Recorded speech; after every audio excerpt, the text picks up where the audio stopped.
Number one. Miss any part of the show? Every moment of every show is available in podcast form by searching Hans and Scotty on your favorite podcasting platform or online at KSLSports.com. This is Hans Olsen and Scotty G on 97.5, the KSL Sports Zone.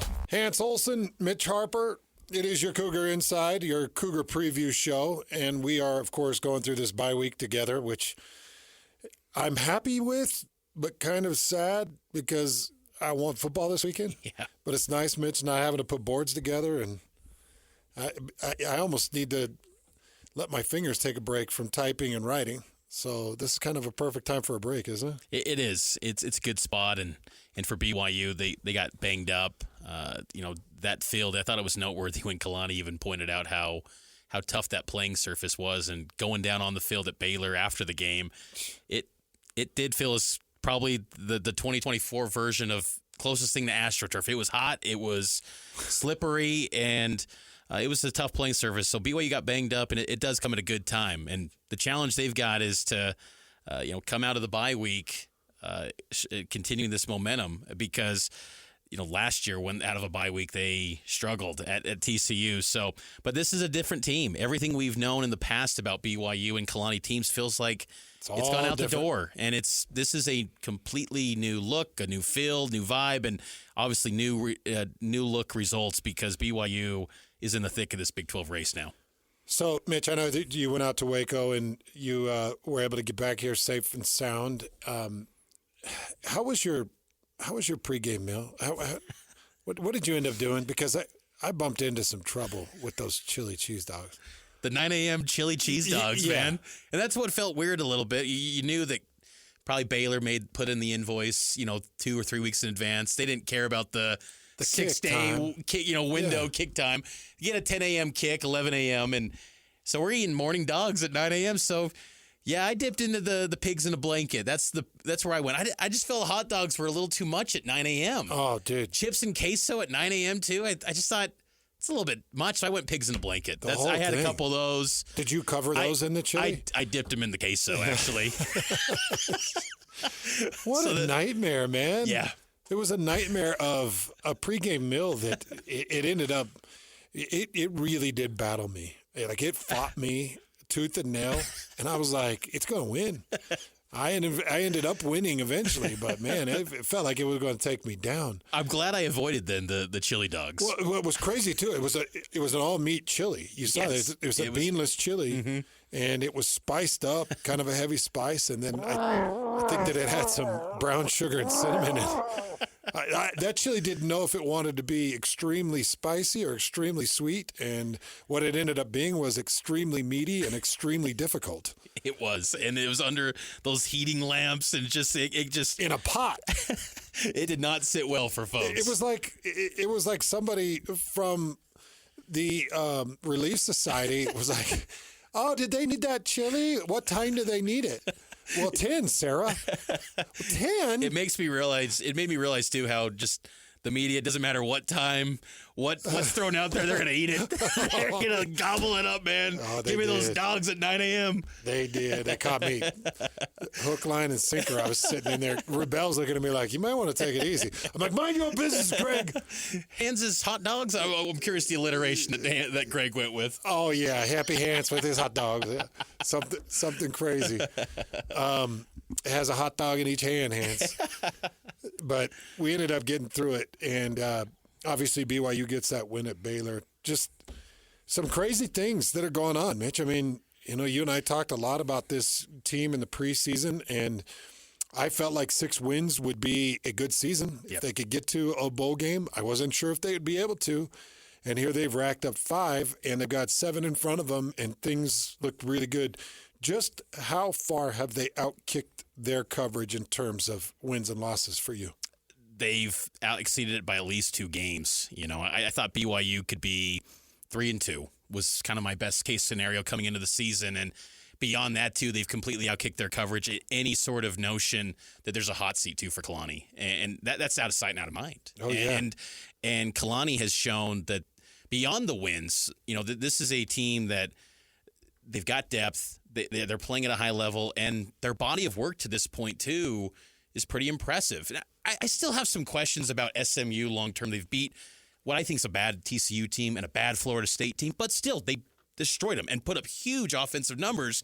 That's a credit to Jay Hill and his defense and what BYU's accomplishing, how they held SMU to 15. The body of work for BYU to this point has been impressive, and it just having a win over Kansas State, it puts you in a spot where they are in this Big 12 championship race, and I don't think anyone expected that conversation, that line of thought for BYU in year 2 in the Big 12. It didn't feel like it was possible because going into this year, the schedule seemed like it was just stacked against BYU, and they've completely outkicked their coverage, and they've done a great job. But I think that there's still more to be had, and I feel like Kalani comes into this bye week feeling like this team is nowhere near its best football yet. I think that's what's exciting too, is it's not this feeling of they've peaked and it's only down from here.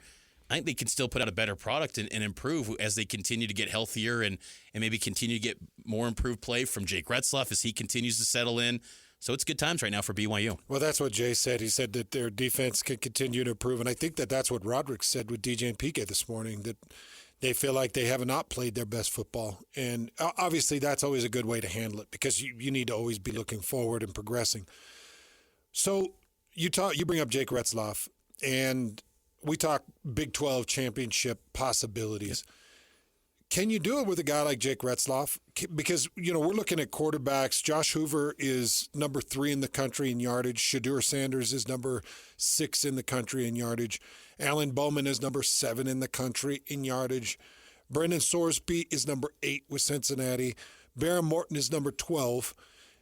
We're looking at the Big 12 has 5 of the top 12 quarterbacks, 5 of the top 12 receivers, and 5 of the top 12 running backs. I thought that was fascinating when I was building out the kind of the Big 12 representation. But those are really good quarterbacks. Can BYU do it with a guy like Jake Retzlaff? They can if his, brilliant throws, like that one we saw with the 44-yard touchdown to Lassiter, outweighs some of the edge-of-your-seat throws. Because every game, even against Kansas State, there were about 3 or 4 throws where you got to hit that open guy in an intermediate throw, and it's just off target. And then there's, of course, the well-documented mistakes and turnovers that he's had. But you hope that his brilliant throws completely outweigh the handful that are going to put you on the edge of your seat. But I think Jake has improved a lot. I mean, his arm talent, that throw to Lassiter, that 44-yard touchdown, I mean, it was from BYU's own 49. He lets it loose, and it goes all the way down to the goal line, all in the air. I mean, that was credit to his work with John Beck and Aaron Roderick, what they've been doing with him. And that was not a throw he was making last year. And so Jake has improved a lot, and he's got a little bit of an edge to him, how it's almost like it's the messaging from Kalani of this saltiness with the media, and I kind of like that. I think that he thrives on doubters, but there's still that feeling of he's going to have a pick or two that maybe sinks you, and you saw that in the second half against Baylor. He had that throw that he threw it out of bounds. I think it was a first or second down. You thought, that's improvement. He just completely threw it out of bounds. Nothing was there. But then 2 plays later, Marion slips and he throws that pick. And those are the moments where Jake's got to still clean that up and tighten it up if you're going to truly have a chance to get to Arlington and win the Big 12. But I feel confident he's going to keep getting better. And there shouldn't be any debate now about should Gary be in? Like, no, he's your QB1. You ride with him, and he's going to have to lead you to the heights that you want to obtain this season.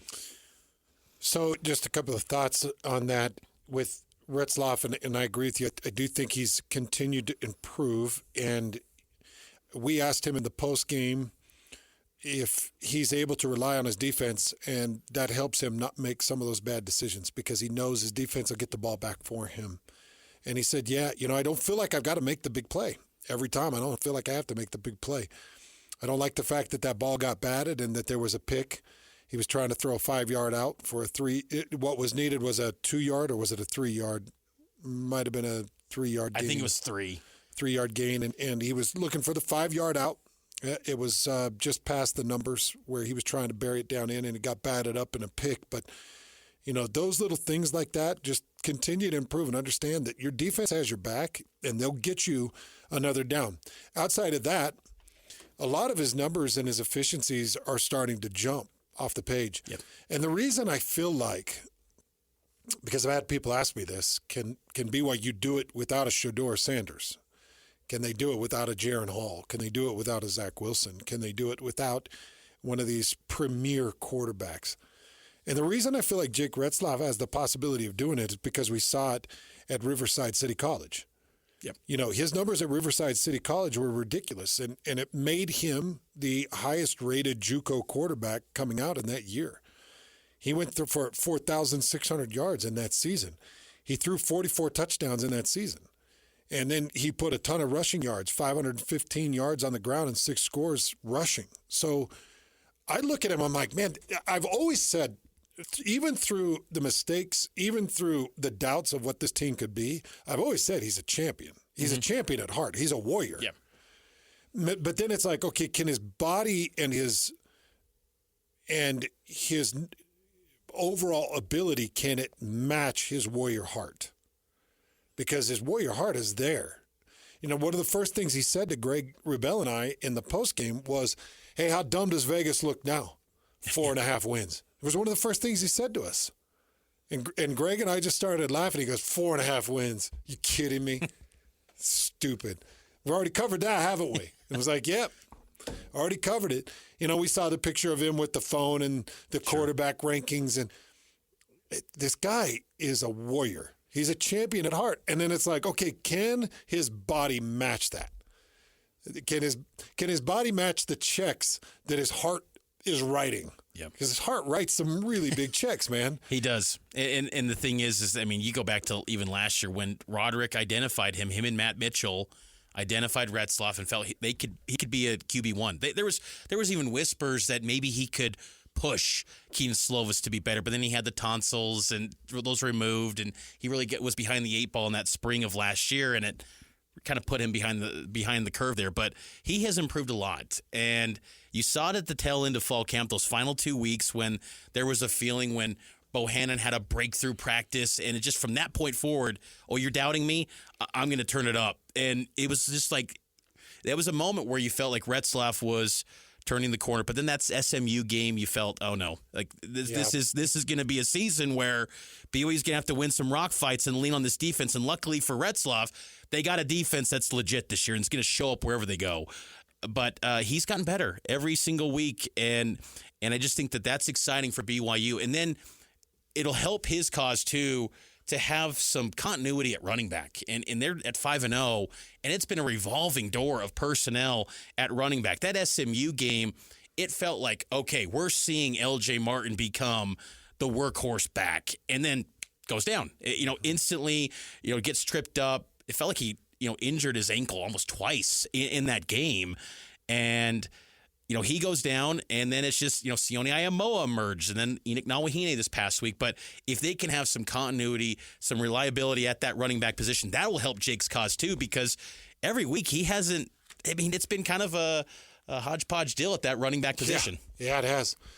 But everybody kind of shows up kind of when they need them to a certain degree. Like nobody's blowing you away, but everybody's kind of showing up a little bit. Let's go through this really quick. I just want to get some updates from you. So, LJ Martin expected back for Arizona. Yes. Sione Ayamoa expected back for. Didn't make the trip to Waco, but he is expected back for Arizona. Connor Pay expected out. Yes, until the Utah game is his hope. But that's best case. So I think that the positive thing is that it's not a season ender, and it's something that he has experienced before from his days at Lone Peak High School. But still, he is a big body. 6'5", 315 on a foot injury. Yeah, that's a lot. So, but if there's someone, they're putting a pin in it too. Yeah. So he had surgery this week, and now the recovery begins to hopefully get back for that Utah game on November 9th. I had a pin put in one of my primary metatarsals in my rookie year in the NFL, and it took me 3 weeks to get back. Of course, I had to wear a big club, and it wasn't taking the pressure of my 300-pound body, but it was having to take the impact, throwing it into pads. And then it felt really good about 6 weeks is when I took off the club, and we were actually working on the hand. So And that's one of the metatarsals. That's one of the bones through the hand part. So just depending on what this pin is and how crazy the break is, I don't expect him back. I mean, even if he's back for that rivalry game, I would be shocked. It'd be impressive. It would be really impressive. But they do have all kinds of bone healing techniques and things that can help improve it. What are you hearing on Evan Johnson? Johnson expected to be back. He had a shoulder injury in that Kansas State game early in that one. He's expected back for the Arizona game. What are you hearing about Harrison Taggart? Kalani, that seems to be the most quiet one. That has been very quiet. Kalani's expecting him back, but that one, when he was on the sideline in Waco, he had no helmet near him. He was watching the game he was in full uniform, didn't go to the locker room until the second half. Looked a hand or a wrist maybe? Or? Yeah, that one has been really kind of quiet, where there's not much clarity, I'll admit right now, as far as what exactly is keeping him out. When you need Harrison Taggart, you do. You're leading tackler, and he has been a stalwart. But Ice Moa has come in and given you some really good minutes. They released some of the grades for BYU players, and he was the 7th highest graded player for BYU in the role that he's played in the minutes he's been asked to play. Yeah, Isaiah Moa, former 4-star recruit out of Weber High School. I mean, came to BYU as a D-end, and they being the coaches, Jay Hill and the defensive staff, they switch him over to linebacker this year, and that's working much better for him. He leaned out a little bit, and it was pretty cool. He had moments where he was lined up with his brother, Sione Moa, the linebacker, number 41. It's fun to see those guys on the field together. And it highlighted again how, regardless of where these guys stack up on the depth chart, players are bought in and they're preparing like they're the starters. I mean, typically with BYU teams, you see big drops from first team to second string. This year, it feels like there's not the significant drop-off, and I think that's an underrated piece that's helping this 5-0 start, because it does. I mean, you don't want to lose. I think the most irreplaceable guys in this team are Mangelson, John Nelson. You can't afford to lose them. I mean, Connor Pay is pretty close, but there are options at center. But you look across the board, if someone does go down, there are options and guys that could play power conference football week after week. And that's a credit to Kalani and this staff that despite the past 2 years where it felt like long losing streaks, how much progress has really been made, they have made a lot of progress quietly without much fanfare the past 2 years in building up this roster. And now they're becoming names, and guys like Ice Moa really stepped up. And that was needed, because once you're in this kind of year 3 territory as a former 4-star, it's like it's boom or bust. You got to perform and show signs, and now he's making that impact, and that's critical for him. We'll take a quick break. We'll come back. You going to hang out with us for a little bit longer? Yeah, I'm here as long as you need me. Mitch going to stick around, continue to talk about this BYU team. 5-0 start, currently on their bye week. They're getting ready for Arizona coming up the following weekend. It's a 2 o'clock kick. That's going to be a Fox primetime kickoff coming up in 2 weeks. We get to see them take on the Wildcat team that was able to find a win against Utah at Rice-Eccles Stadium. So a lot of impressive stuff there. We're going to take a look more at BYU, and we're also going to take a look at the Big 12, get into some more of that stuff with Mitch Harper. It is your Cougar Preview Show right here on Hans and Scotty, 97.5, the KSL Sports Zone.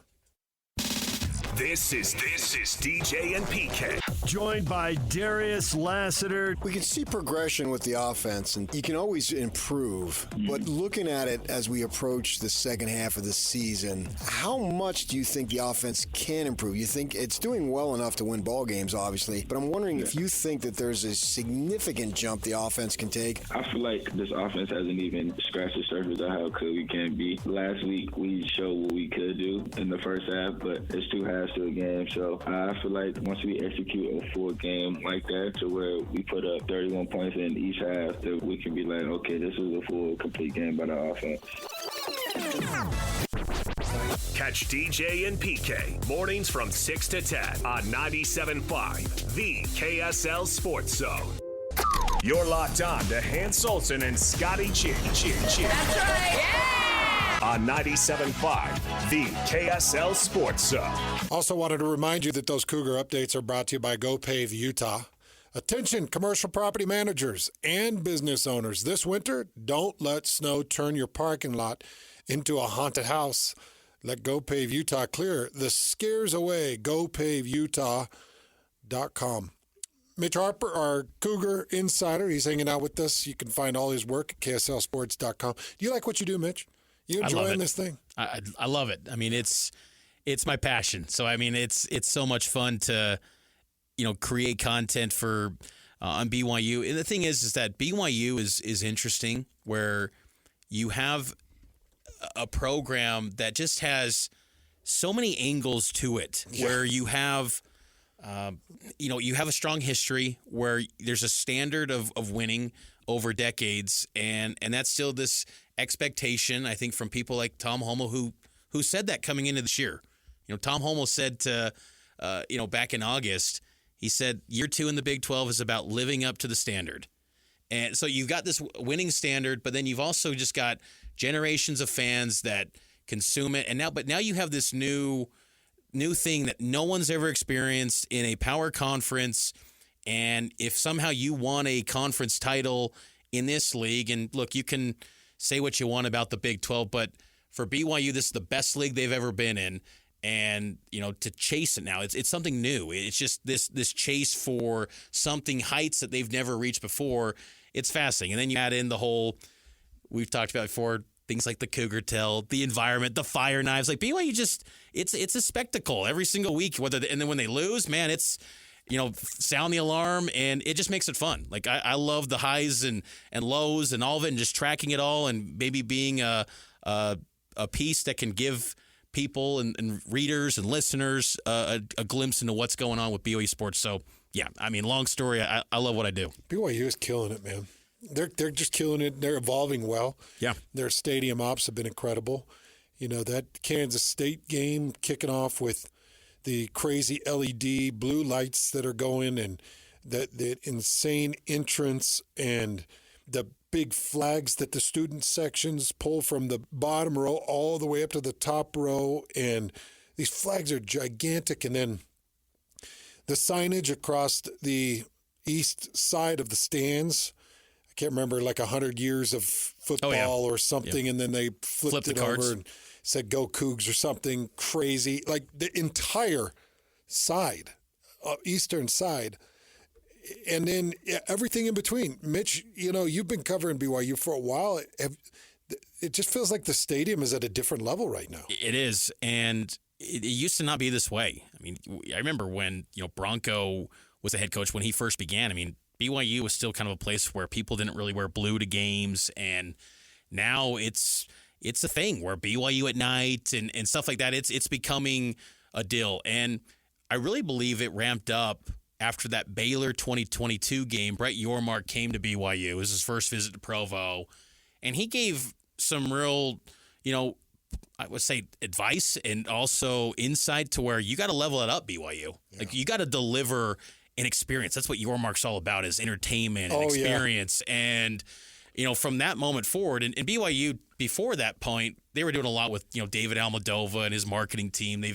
They've done a lot over the years, but they've kicked it into high gear because I think they really want to, one, be a kind of a destination spot in the Big 12 stadiums, because really that's missing. In Big 12, 16 teams, like, what's the bucket list game or stadium in this league? There's really not one for the general sports fan that maybe wants to make one road trip in the fall. BYU wants to be that, to where, my team's going to Provo, I have to go to that, where I'm going to get the free ice cream, this Cougar Tail thing. I mean, just all these little pieces to it. It's enhancing the experience, and then if you got wins, then that only kicks it in high gear. But it's more expensive than ever. I mean, you saw that Kansas State game, last row tickets for about, I think, $65, so it's not cheap. Jeez. So you got to deliver an experience to people, and when you're winning and then you pair it up with all this stuff, it makes for a memorable experience. And BYU's done a good job at enhancing its game day environment. Mitch and I were talking about something during the break. We were talking about the transfer portal players and what the transfer portal means. And what this whole 105 means to BYU, and it's really going to change a lot of things about college football. But one aspect of this team that I think is under talked about is last year's team was largely built on transfer portal players. This year's team is not. This year's team has a bunch of auxiliary pieces that may have been transfer portal guys, but for the most part, the bulk of this team was together last year. And BYU's gone in on consistency and continuity. And it feels like that's really paying off for this team right now, Mitch. It does. And, where a lot of teams, maybe where there was a feeling out for some guys to actually get game snaps in a new system, BYU just kind of hit the ground running. And it is helping itself. And you wonder if it's going to, if that's now the norm. If that's going to be, kind of exhausted, where those teams that were having a filling out in September, they now are hitting their stride in October. Oh, I see what you're and saying. We're getting a sense of like that advantage is no longer clearly in favor of BYU. It's all kind of everyone's now used to their portal players are now filling. Right. Yeah. And I feel like because we saw, and I bring that up because we saw a little bit of that in basketball for BYU, where they just jumped out to this fiery start and they were the talk of the nation, number one in the net. Retaining the whole roster, ran it all back, and they just jumped out to an amazing start. Where then around January, it kind of evened itself out where back and forth they went. But, BYU's, I thought it was a good move that they just focused on retention. And, Jay Hill's talked about this in the past, and some of the other coaches too, that it was big from BYU's collective that they were able to retain guys. Now, a lot of these players didn't probably command a, huge, robust market if they would have hit the portal. But, just still the ability to retain them, pay them, give them a chance to run it back, and the willingness and the desire from these players to want to come back after difficult circumstances, because no one would have blamed Darius last year to say, you know what? I'm not part of this bad offense. I'm out. I'm leaving for whatever school it's going to be. I'm leaving. No, they stayed. And I just think that's paying off, and it's working for BYU so far. And now they got to take it to another higher level, though, with their execution, because there's so much film. You're not going to fool anyone. All these opposing teams know your personnel. They're going to scout you like crazy. And that's one thing I think Cougar fans sometimes underestimate about these Big 12 teams. And BYU's getting closer to being on par with the depth of these staffs, but just the support staffs, the analysts. I mean, there's a lot of depth. And you're seeing the benefits of having quality analysts and consultants with Gary Anderson, Chad Kahaha. We're working with BYU's defensive line. They've seen a huge uptick because those individuals matter more than ever in a college football program. And their Big 12 peers at BYU, they've been doing this for a while, and they've got huge support staff. So they are going to scout BYU like crazy. They're going to know all their tendencies. So it's a matter of executing, and these players continuing to get better over the course of the season and staying healthy for this, second half stretch. I know I wanted to get into some Big 12 talk, and maybe we'll just wrap the show up with that, because I did want to get into one other category with you. It feels like BYU's got a nice stable of tight ends. Tavatase for a while was leading with a couple of touchdowns, both in the seam, looking really good. Tavatase should have had another one against Baylor, but was bumped off his route with an uncalled PI call, which it should have been thrown. But, we're watching Ethan Erickson and Keanu Hill and Ray Paulo and Tavatase. There's really a good group of tight ends that, we didn't see Tava with the reception. I can't remember if Keanu had one last week. Did he have one? I believe he had one, and he might have had one. 2 targets. I think there was a drop too. Is there where we're seeing teams really evolve and use tight ends, and we know that this state and this area is a breeding ground for tight ends? Are they being underutilized, or is Roderick taking what defenses are giving him? Because I do feel like that's maybe one area that we could look at. No question it's being underutilized. Since Aaron Roderick, really, where it was clear as day, he is the OC. I know that in 2019 he started taking the play calling over from Grimes, but the last time BYU had a highly productive tight end unit was 2020, and that was in the COVID season when Isaac Rex had 12 touchdowns that season. Since then, I think it's been underutilized, and that's a position of strength that BYU always recruits at a high level. You got a guy in Jackson Bowers who really is not even sniffing the field. And look, I'm fine with that because I think Tase's done better. I think Keanu, yes, he's a senior. But I think Reiner Swanson might be the best of all of them. Every time he gets a touch, the way that he runs and gets downhill, I want to see more of that from Reiner Swanson. I know it's tricky because he's kind of a throwback freshman where he's going to play one and then go on a mission, kind of like when the missionary age used to be 19. But I just think that he's got tons of ability, and he's finally healthy after suffering an ankle injury in early part of fall camp. Reiner Swanson to me is someone you got to target more. So yes, I do believe that position has been underutilized, but that's been kind of a trend since Aaron Roderick settled in firmly as the OC in 2021. And you can even go back to his time at Utah. Utah for a long period of time, and you guys remember this. I mean, Utah really didn't have much of a tight end position. And then the last, 5-6 years, it's been, Utah's performed at a high level with tight ends. But that stretch with Roderick, it was a position that was just kind of an afterthought at Utah in many respects. So I'd like to see more of an uptick in production from that tight end spot because they've got the options. Tase, Hill, Keanu Hill, and Erickson, who had some first-team reps in fall camp. They've got talent. They've got the personnel, and BYU's got to work them in more. I was thinking about the overall receiving core. Let's see. What is Jake Retzlaff averaging right around 30 attempts a game? Would that sound right to you? Yeah, I think it was 15 or let's see, he had is it 28 or 30 attempts a game?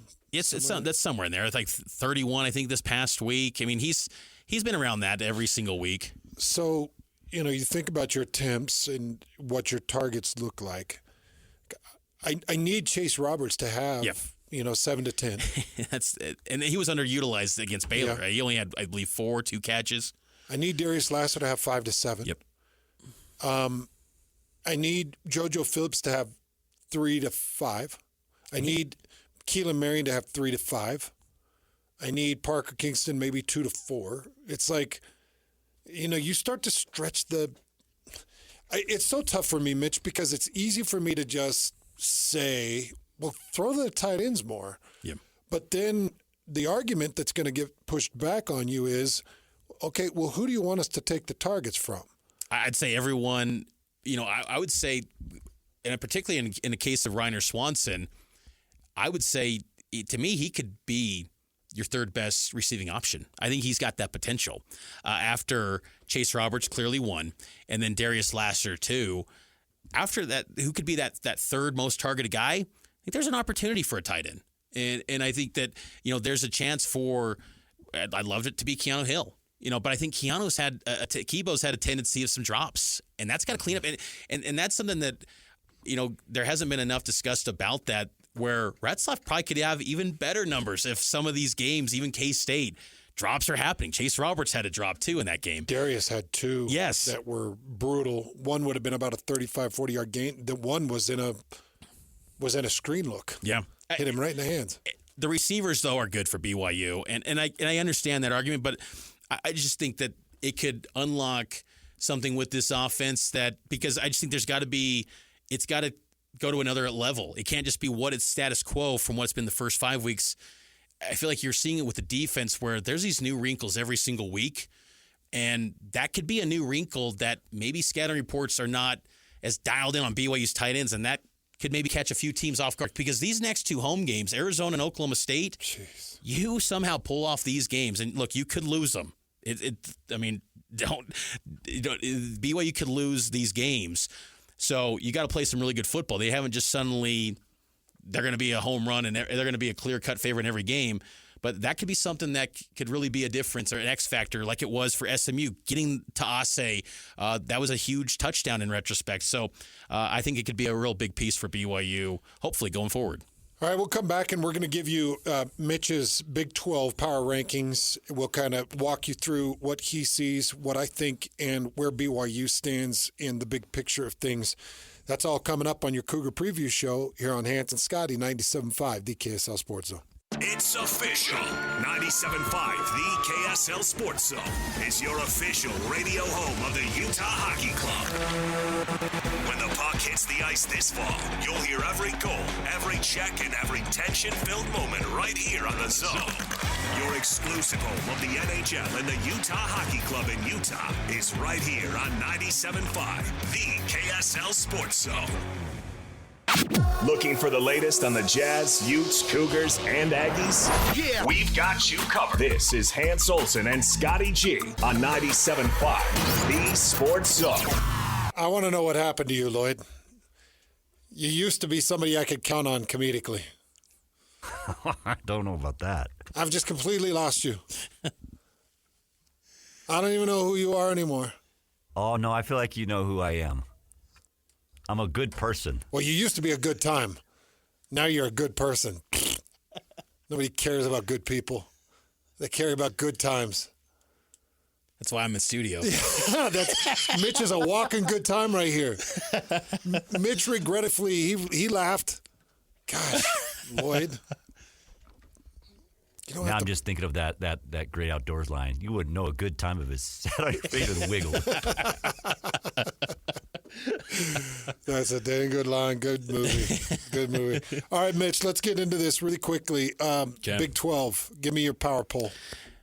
This week I've got BYU number 1. Okay. Because of the resume. And they're 5-0. And wins over SMU and Kansas State and going on the road at Baylor. Those are good wins. And BYU sits atop the poll. Number 2, I got Iowa State.